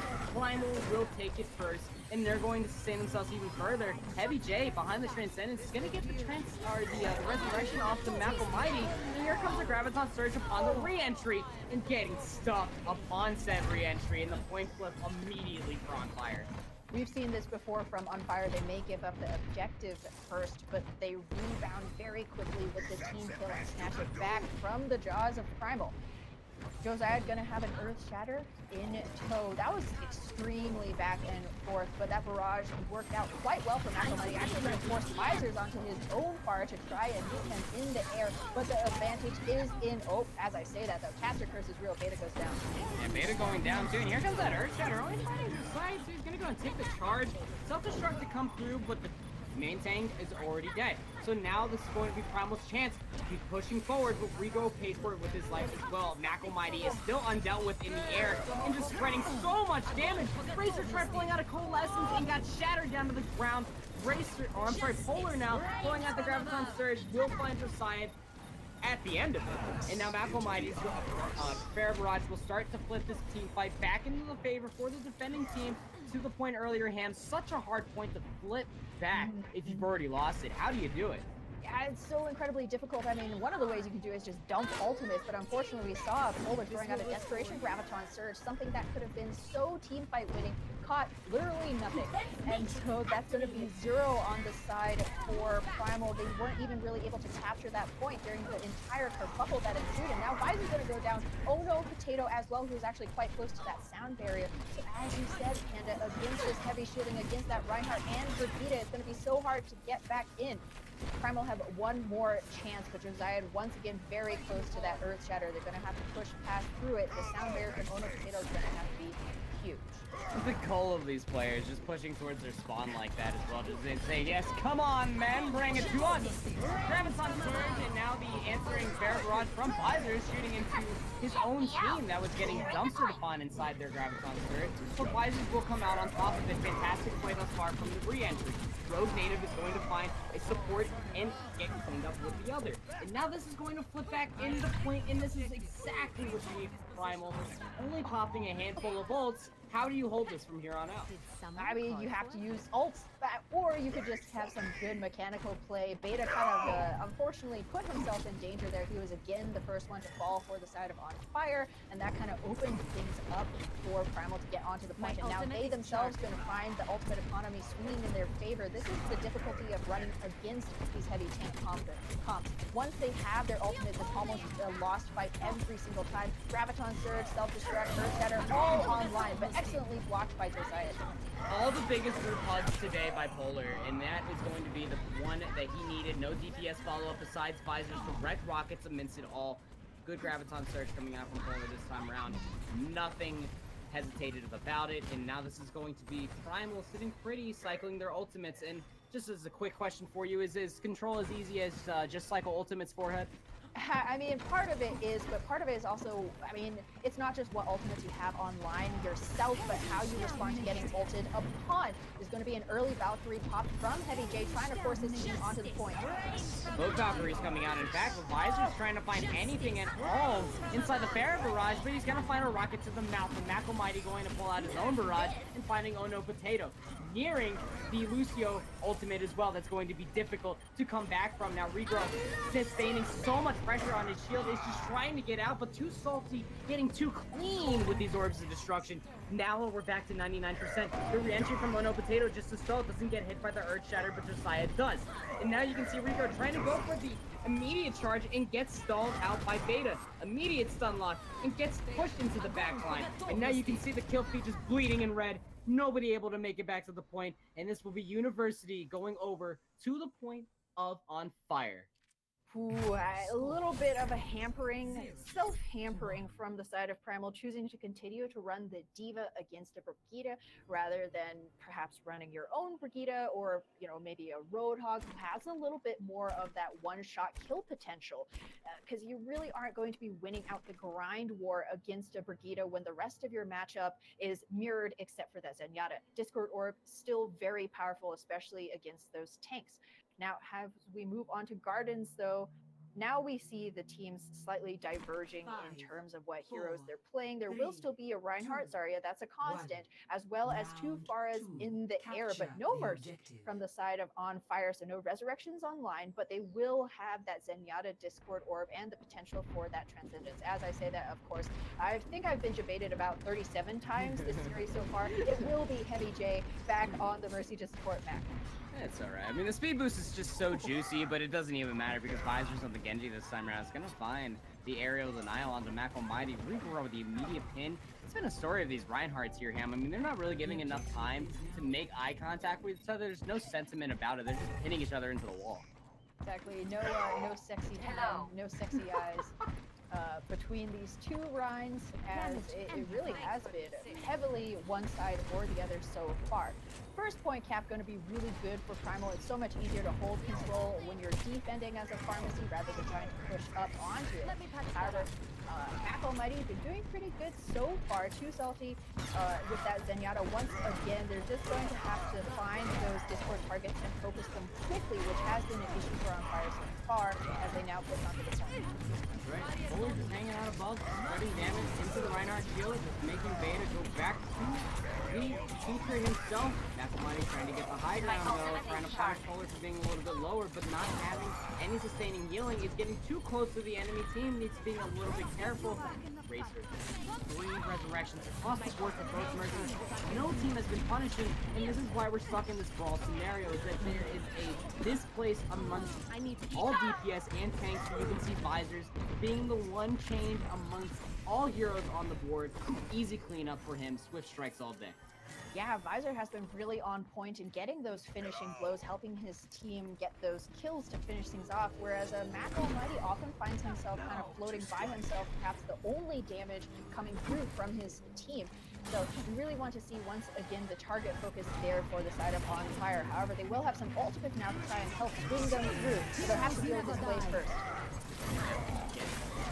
On there, Racer getting so close, Fuller got zoned away, the Graviton Surge into the Big Bang. Oh, you almost never get to see it, but it was so good using LOS to your advantage, Fuller, so that way they couldn't fully punish you as they got grabbed out of the little room. Justice reigns from above. Forget that. Justice reigns from the side, I guess. But it's raining sideways. It's raining sideways. Hallelujah. 10% here. Overtime's gonna end up proccing, however, as they get the re-entry. Mac Almighty trying to create the same magic, only finding one in a rogue native, however. So the Valkyrie's gonna end up getting procced out. Both support ultimates. Oh no, Potato and Racer looking good. Earthshatter finding 2 upon the re-entry. No shield coming out from Josiah. Oh, but the Earthshatter stopped Fruit up before he gets the connection on the pin, but the resurrection brought back Rogue Native, and now he claims the main tank of the enemy team. Overtime will burn, and it will burn fast. If anybody gets off the point, but different is now back on the Zarya, trying to be a little glimmer of hope. You can see swaps coming through, but it's a 6v2 on the point. You need to be careful as they all fall through. Mac Almighty too high, 1-1 on Oasis, and we're moving into Control Center Ham. This is too intense. This is too Disney. I can't handle it. Literally down to the wire, Panda. A sneeze from either side will tilt it, for the enemy team, as we saw incredible plays there from Primal, rebounding from their really disappointing loss on University to take Gardens. And we have to wonder, On Fire now, they've tried the Brigitte twice. Beta, it's not even really on this player, but this Brigitte is just so difficult to run into a Genji Pharah. When your own Pharah is not necessarily finding those 1v1 dual wins, and you yourself are not really able to challenge out Visor's Genji. Brigitte is generally considered to be really good against those flankers, but Beta not really able to get anything going there. So, last round, absolutely last round. Both of these teams series win on the line. There is 7-0, folks. Neither side wants to be dropping that first loss to the enemy. Different on this McCree now looking to be the difference maker. Why would you want to drop a Goose egg? But on top of that, speaking of Goose, why would you want to go ahead and just punish into a Pharah?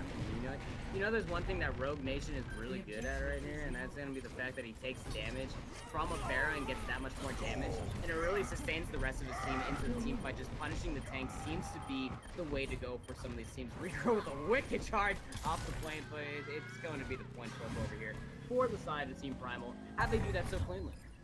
Polar really doing super well. Different, a single McCree having a really hard time challenging out this Pharah when, as you pointed out, Panda, the Zarya is such a threat on the ground.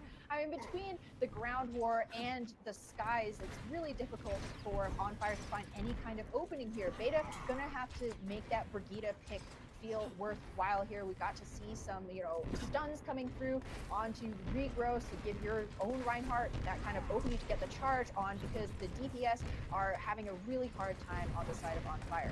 That's so devastating to deal with. I mean, look how separated they are too. I mean, Together working on the flank ball. Things are different. Now popping out the Primal. Rage finds 3! He is always good for it. What are you fun? That cowboy hat looks good on you, my man. he heard us talking smack about his McCree, man. Guaranteed. He was like, you, what were you saying about that? I'll show you a pop in McCree. Good lord. Gonna bring out that Jesse McCree over here on to City Center. Lonely Cowboy in a futuristic city looking pretty darn good. Rally though from Beta is going to push me to the next level. 52% already to the next Deadeye. Yep, 52, and that is, you know, different goes down. They needed that damage. Beta now away from his team on a flank, but no, not in time to try and shield back that fire out of the air. So the barrage finds Heavy J, which is really all you need. Yeah, and losing away that main healer is going to flip the flame back in the favor. Regrow came back in with that huge Earth Shatter, only though finding 2, it really stuffs you in the hole. We know that this past season was all about the stuns ham, so what do you have to do if you're on the side for On Fire to make this re-entry stick? Your grab's gonna have to be better than their grab. Both Zarya's at the ready, and Rogue Native has the advantage of already being charged up nearly 60%. Grab goes out early. Well, that's so far from a Graviton Surge. The Dragon Blade was already behind him, finds 3 right off the get, and I mean, if you can just put a wheel of cheese in a Graviton Surge for Genji and just watch how clean of a slice he can make out of it, that's what Fetches was. Wow, cheese metaphors coming out in full force. That's how you know this is a close series. Now, Too Salty still has that grab. That's all right. You took a clean wipe. You still just need to win one more fight. You're only going to get one more chance here, but you have 2 chances, which is the good news for On Fire. You have both the Earth Shatter and the grab, but you lose different again. He had the Deadeye too, and that's huge. But here comes one Graviton Surge one more time, and it's Too Salty that finds the kill on the inside. It's going to be Visors. Deadeye is going to be able to come out from different finding Polar because he got resurrected. Now it's Macromite's Barrage just to spray so much more damage. So that's going to be the point flip for the side of On Fire. 35% though to the 99. What do you need to do if you're on the side for Primal to make themselves come back after this pause and take this map? Just gotta play disciplined, Panda. You know you've been winning so far. You still got tools in the toolbox. You have both Barrage, both support ultimates up. You have the Sound Barrier and the Valkyrie, whereas On Fire are going to be hanging all of their hopes on Josiah's Earth Shatter. Reinhardt's have been a little bit hit or miss with this ultimate, so you know that that's an opening. Plus, Earth Shattering a Pharah is a pretty rare occurrence. I have, I don't know, maybe 1,000 hours on Ryan. I could probably count all of the times I've Earth Shattered a Pharah on one hand. It feels good though, so you know that he's definitely going to be gunning for that. Different though, this is going to be the hero you need to be giving all of your resources, all of your shielding, bubbles, pocketing. He has consistently been making the difference for On Fire. Every time they need kills to come through, he comes in clutch. But unfortunately, he's been dying so early in many of these fights that he's not been making his presence as felt as he could. So that's going to be the opening for Primal, and that's going to be the precious egg, nest egg, for On Fire to try and protect. Swaddle him up and bubble wrap, whatever you need to do. You know, it's more of a prideful thing than it is anything from a Reinhardt too. To see a Pharah on the ground, you're on my level now. All right, you stay down here. All right. Yeah. All right. No wings today. All right. You didn't. No wings. No. Time out. Like a bad dog. No. But at the end of the day, the attacking team was able to come back in here, the attacking team being On Fire, and they were able to convincingly come back in here with a resurrection. One thing to definitely note here in the pause is we're taking the time to note, why can't we see a Mercy get punished for these resurrections? Yeah, right. I mean, both of these teams have been a little bit loosey-goosey, laissez-faire with, making sure that they punish the Mercies or at least camp the bodies in order to prevent a resurrection from coming through. They seem to be focusing on just getting kills kind of the old-fashioned way, which has been working out better for Primal than On Fire. As we saw, they had to dump the Barrage, the Graviton Surge, and the High Noon into that last fight just to flip the point. And so hopefully we can be seeing a little bit more, good old-fashioned head clicking, that vanilla Overwatch coming through from Different in order to try and help his team hold this, because Primal are on the cusp of winning this out, man. They only need a single clean fight and they'll take the entire series. Yeah, that's right. The win is on the horizon for them. And when they didn't really see the spectacle of light, they were able to climb said mountain and get on top of there and have a damn nice picnic on top of that. I mean, they were looking really, really dull on the get-go here, Ham, and they were able to come back fantastically so far. And I gotta put it out to difference here. We were talking about this man's Genji, but he has been flexing to so many different heroes. It's been insane. But we're back in game, folks. We are here on Oasis, and now the defending team, or the now attacking team, which would be Team Primal, needs to find an answer to come back in here. We see Visor swapping to Mei, though. What is this? I don't know, honestly. All right. Okay, sure. Let's go for it. Hey, this is, it's down to the wire, 99% here. Maybe just throw a wrench in the enemy team's plans as different, getting forced off of the high ground now by a Mei. Yeah, I mean, Mesa hit scan, sure. Yeah, at the end of the day, you want to get that fair out of the air, you get an ice pick onto her face. It is a lot of damage, and it doesn't have any damage fall off because it is projectile based, so it is a good angle. And Visors will get the icy cold kill on her side. Here comes Polar's Barrage, killing off his counterpart of Smack Almighty, who was so close to a fair barrage. Intensely. Now Racers, Valkyrie is going to sustain for Primal's point here. 2 stick, Visors with a wicked headshot on the 2 salty to claim that life. 99%. Overtime will be accrued. And now this is going to be a Graviton Surge. Nobody's making it to the point anytime soon. That Graviton Surge just clinched the victory for Primal across the series. GG. Jeez, man, what a way to close things out, to get that beautiful barrage in. And of all the ways to win, with a Mei getting the McCree off of the high ground, we saw that unfortunately there wasn't really any heal to try and, punish that. As you see this beautiful blade. Did you see my cheese reference in there? Did you see it was just like the wheels of cheese spinning in there and him just go, whatcha? The wheels of cheese go round and round. Oh man, I've never wanted mac and cheese more in my life until now. Throw back to elementary school. Yeah. Please, yeah. Oh I'm man, so hungry, dude. I miss chorus class. I don't even think they do that these days anymore. But in the end, Primal will be going forward and taking the series, Ham. Yeah. First liked it. seeding, right? First seeding into playoffs, Yeah. although it doesn't really matter because both of these teams aren't going to get a bye the first round of playoffs. But once again, it's just now the smack talk's gonna be even slap heavier. Oh yeah. Throw that in your enemy's face. Yeah. Oh, remember that last series?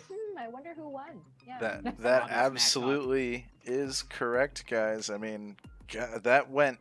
I couldn't have asked for a better match. That was just nutty. It really, really was. Hot diggity, man. Yeah, I'm honestly like to pull a phrase out of my co-caster's book. I don't know if it's the coffee or that match, but yeah, clinch. We're all a little bit on fire after that. Just I'm done. Man, I think everybody is. That was just some really, really good stuff.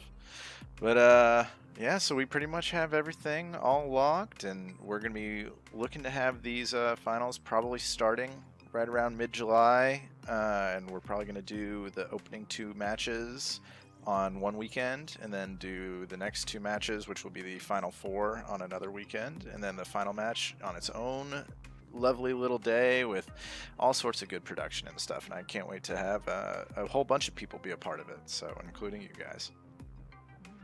It's gonna be amazing, man. I can't thank you enough to be here as my first night and the final night here too. I mean, whew. I mean, that's a heck of a match to to get to view for the first time. That's really some nutty stuff. But yeah. All right. Well, sweet. I don't think we're gonna do. Well, you know what? Here, let's see if somebody wants to talk. Let's see if we can get an interview. Do it. As I am really curious, I just want to know what was going through the heads of Primal when they're like, Visors, Mei? Yeah, let's go for it, man. Guy plays everything great. Yeah, no, I'm very interested as well. Well, I'm sure one of them will want to talk. They're probably freaking out right now, but let's see. Yeah, I mean, that was so close though, man. I kept saying like throughout the thing, it was very one-sided up until Oasis. Then it was like one. Got it. What a map. I mean, sometimes you'll be like, all right, we got this really great series and it's going to go to a game 5 or something like that. And then like maybe the team will get 2-0'd on the control map, but no, this was not the case. We saw multiple maps taken from each side, and we saw flips after flips after flips, and it was just good stuff. All right, let's see. Come on, I think Flawless would want to. Interview, Bueller. Yeah, exactly. What was your favorite part in that match, Panda? Anything like stand out? I think it was the versatility from different. I mean, I can tell you as a Heartstuck anime that it takes a lot of soulful pride to swap off your main squeeze and to try something new. You try a new pair of shoes on sometimes, and then the pre. Or you know what? Try a new hat on sometimes, my man. Hey, the mask only looks so good sometimes on that cybernetic face. I want to see the cowboy hat some more. Right. Yeah. So many different flavors of ice cream. Why limit yourself? Yeah. Right. Now mac and cheese, ice cream. Right. Yeah, get me out of here. Yeah, we got somebody coming. I'm not. Let's I'm see not who letting you they. cook for me in the future. All right, so we're gonna pull visors in here. You guys ready? Hey. Yeah. Do it up. All right, we got visors in here. All right, What's what's up, up, man? PKD? Hey. What's up, Ham? What's up, Pokemon Panda? How's it going, guys? Good. Good, I mean, good. better after that game, man. I know that was just Congratulations. amazing.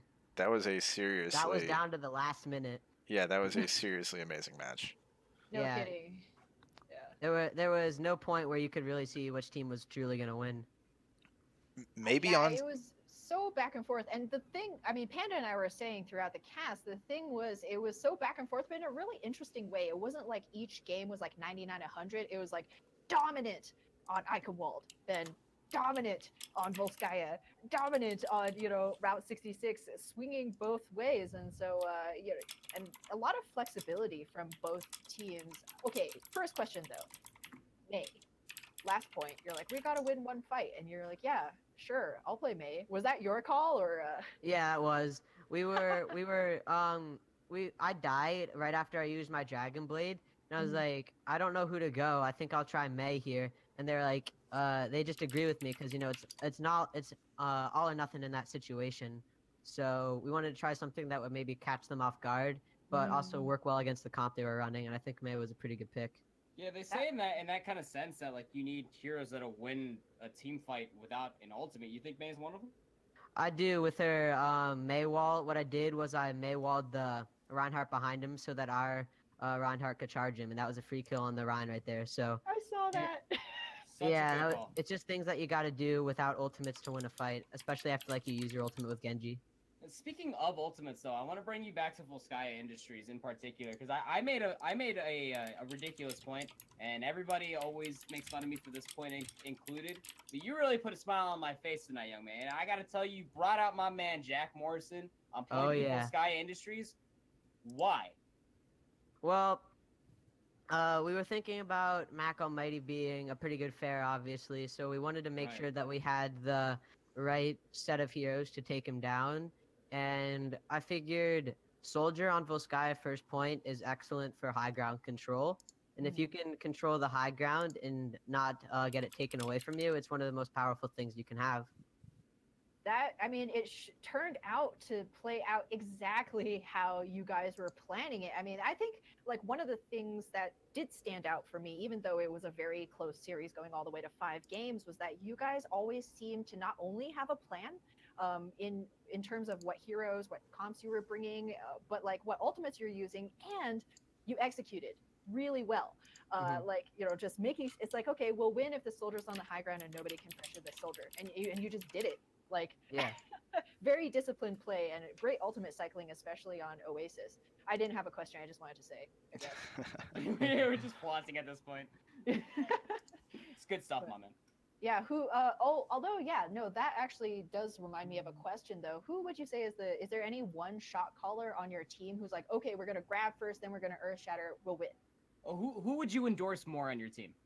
I would probably endorse my boy Regrow, always giving out space as the main tank and just getting those clutch shatters. And it's that foundation. Yep, exactly. But as for shot calling, I'm kind of our shot caller along with Polar. So the DPSs are kind of the shot callers, like make sure we know what's going on. I do like that. Yeah, I think we could see that, there was some pretty good syncing between the two of you on, who are we killing exactly right now? Yeah. And, that really seemed to shorten your time to kill compared to on fire many times. And it definitely gave you an edge, I would say. Mm-hmm.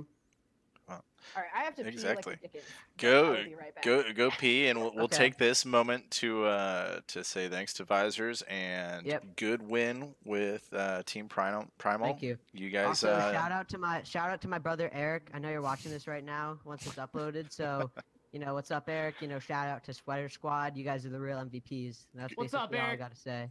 Go ahead and thank your sponsors. Oh yeah, shout out to Jerky Pro and Catalyst Mints. We can't do it without your support, guys. It was just an awesome game all All around. right, good Thanks to for know. having me. All right, sweet. Yep. And we'll just holler at you later. Thanks, Visors. And that's how the West was won. All right, get out of here. All right, let's drag Mac down.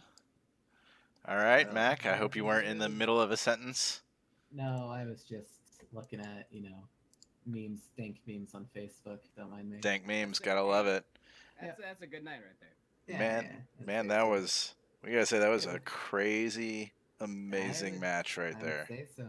Have any DCT matches gone to a tiebreaker before? So the first one, we initially didn't have rules for the for a fifth map because Yeah. we forgot that it like It if can somebody happen. tied, we were initially just kind of like, fuck it if they tie. What you need to do is accrue points. If you get a tie, you get a tie. But then Primal and Orange Trash tied. And I was like, well, technically I don't have rules for this. The old rules were this, but I was like, if the teams, it was 12-10. I was like, if the teams want to play another map, we can do that. And I think I mentioned that it was for full points because that's the only way that it was 12-10 at the time. That was the only way that Orange Trash could get a win. Because if you win 3 maps out of 5, like you should technically win even if you don't get the score. So like that's what. Pretty much, Yeah, that's like if you guys had won that last one, it would have been 14-14, so you would have gotten essentially like a bonus point for like map win. Yeah, fair enough. But so that's actually the only one. So Primal, they're the only ones that have even been involved in one that should have gone to a fifth map.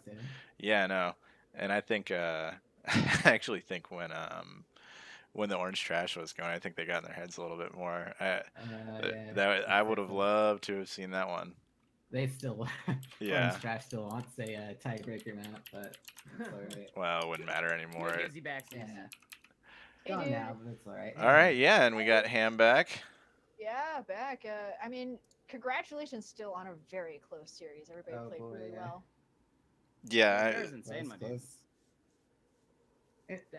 Definitely got to be proud of that Farah. I mean, like, not only do you have really good sync with your Mercy, I can tell, like, where you're flying, included, like, in close proximity to buildings and so on and so forth. You're very conscious of where your team is in comparison to buildings for your Mercy to be safe around, too. And that's something that a lot of Farah players don't really put into consideration. All things included, yes, I'm actually a support main, so I thank you. Ah, nice. Yeah. I do my best on my Farah, my beloved Farah. It's actually my most played DPS too, so yeah, nice, that's why nice. that's mostly directed there. But one question, all thing included, the president of your team, and this is a very loose, vague joke question. Okay, I gotcha. Do you all play around different and what he's feeling fire on, or do you all pretty much have a steamroll of compositions per map? We normally we do Eichenwald's a lot better, but we just could not attack. Put it in the past. Put it on the past. Yeah. And same with Full Sky. Or Full Sky's second point defense is supposed to be one of our best, but that didn't go too well either. It's usually pretty more close, except for on our control points, which are supposed to be our better maps, and that's when we kind of start to turn around in Nepal, right? Yeah.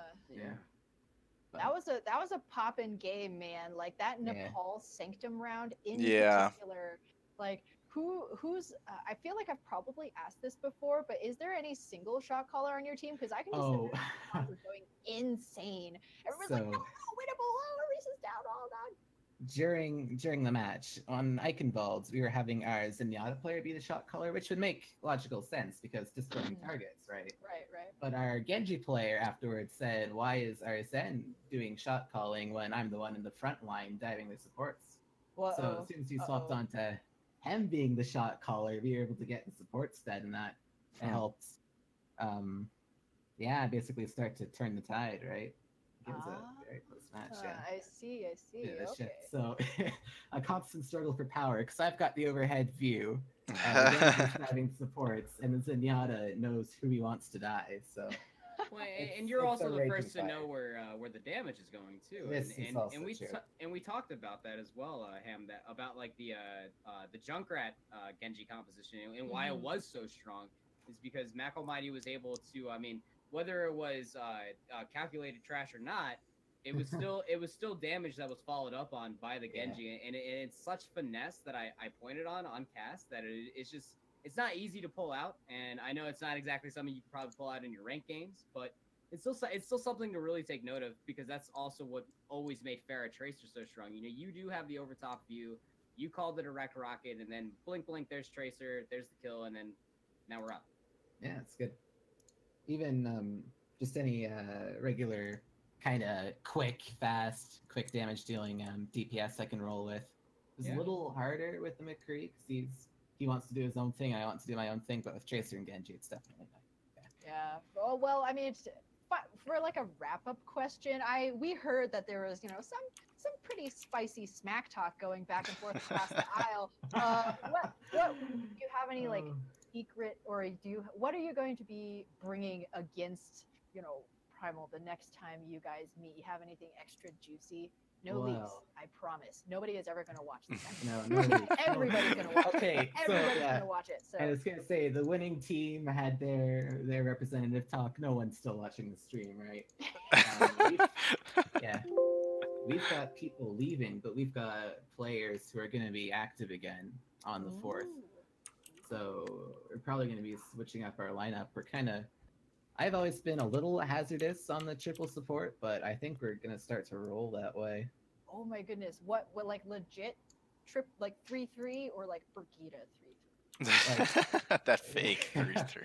Yeah, the fake 3-3. Either or. I was gonna say it's like Lucio, Ana, Zen, the thing of lunatic high past. Yeah, no, that was like not gonna work out. Yeah. Oh well, I can't wait to see it, dude. All right. Me too. This was just for the seed, but there's still the finals, right?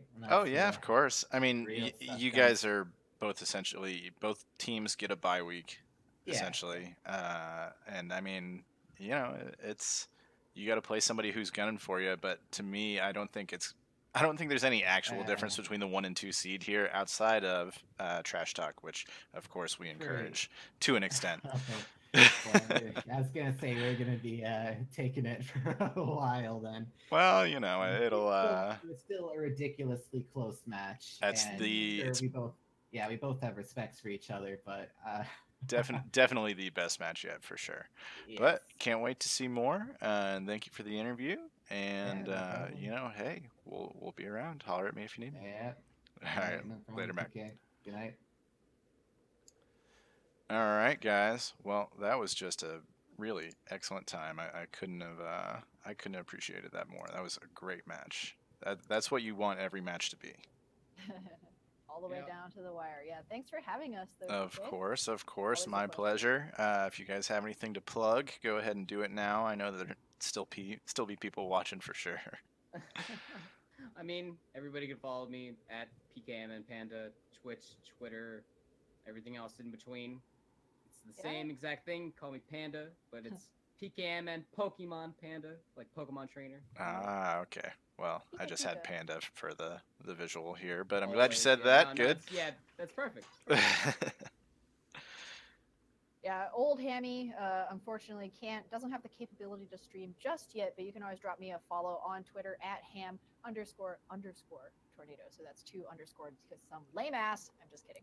No, they're totally a lame ass. Original ham tornado. So but Panda and I may have. So we're always putting out tweets about when we're going to be casting next, when we're putting out content. So give us a follow if you want any more of that Panda Ham NATO content.